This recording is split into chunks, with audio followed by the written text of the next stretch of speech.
Real estate might be a great investment if you are buying for self-consumption, but as a financial asset, it might be not as lucrative as other intangible financial assets like stocks, bonds, mutual funds.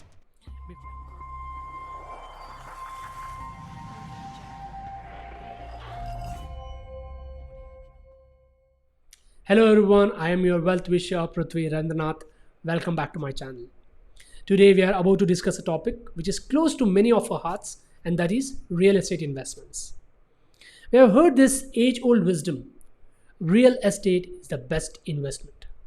But is real estate a best investment?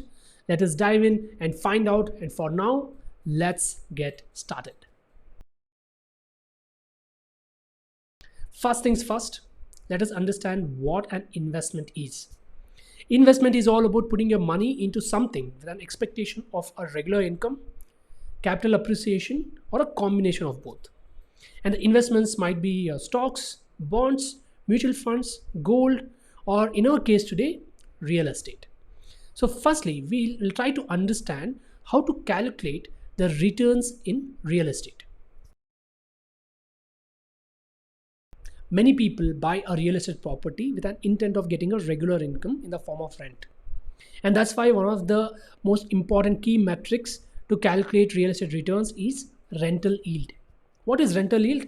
Rental yield is the annual income what you earn by renting out the property divided by the market value of the property and multiplied by 100 to express it in percentage. So if you have a rental property, calculate your rental yield and share in the comments, and we'll have more discussion about rental yield in the comments below. To make it convenient for you, I've shared the formula of rental yield again in the description. Right? So what is the average rental yield in India and what you need to expect? This number changes from city to city, but on an average it is around 2 to 5% for residential properties, and for commercial properties it is around 5 to 8%. And if you have calculated rental yield for residential property, if it is less than 2%, it is not a great investment. If it is 3%, it is okay, it is a mediocre investment, but it is 5%, it is a decent return on your real estate residential property. And for commercial properties, if you are getting around 7 to 8%, it is a good benchmark for your commercial property returns. But we need to make a note here that whatever the returns might be from real estate properties, it is far lesser than the intangible financial assets returns like stocks, bonds, and mutual funds. So if we compare the real estate property with the financial assets, the intangible assets, there are some good differences to consider. So number one, the real estate properties need a substantial upfront capital and ongoing maintenance charges, which can eat your returns. Right? But in intangible assets, the upfront capital what is needed might be very less as 500 rupees. For mutual funds, you can buy a 500 rupee mutual fund, or for stocks, you might buy 1000 rupee stock as well. So it is little convenient for us to buy tangible assets, intangible assets like mutual funds, stocks, etc. Number two, liquidity. There is a lack of liquidity in tangible asset like real estate. For example, if you have a residential property, I can't sell a kitchen or a bathroom to get some amount. But in stocks and mutual funds, we can sell some units, we can sell some shares to get some amount. And that convenience is there in intangible assets. And number three, diversification. Because this real estate needs a very upfront higher capital, it becomes difficult for us to diversify.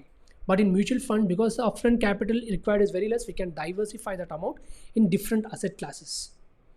And number four, one of the most important is the market value. The stocks, bonds, and mutual funds have a market value on a day-to-day basis. And when I sell it, I know what price I'll be getting. But in real estate, it is assumed market price what we have. Today, we might sell our property costs this much, but when we go and sell in the market, the prices will differ. If you are in an urgent mode, then you might be able to sell it. You might not be able to sell it at market value also. You should be able to sell it at a very high discount of 20%, 30% also.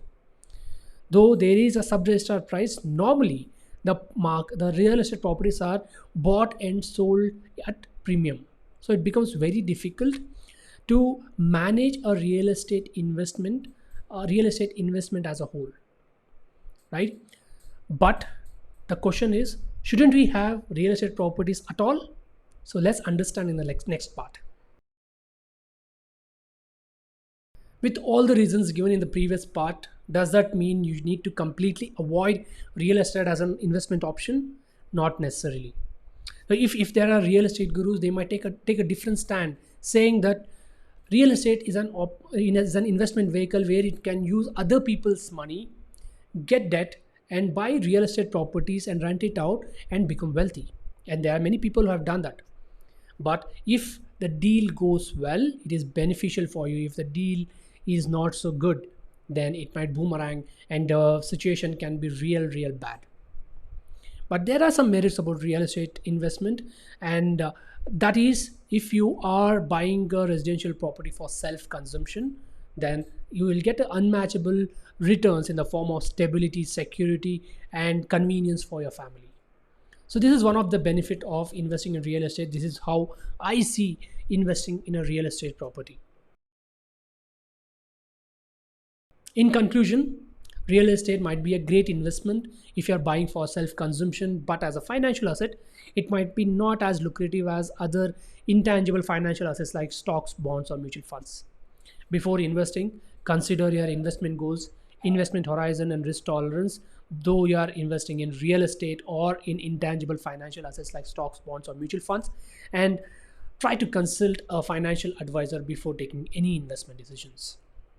So if you like this video, please share it with your friends and family members and hit that like button and subscribe to my channel for more information about personal finance, investing, and mutual funds. And don't forget to hit that bell icon so that you'll never miss an update from my end. Saying this, happy investing, take care, see you in the next video.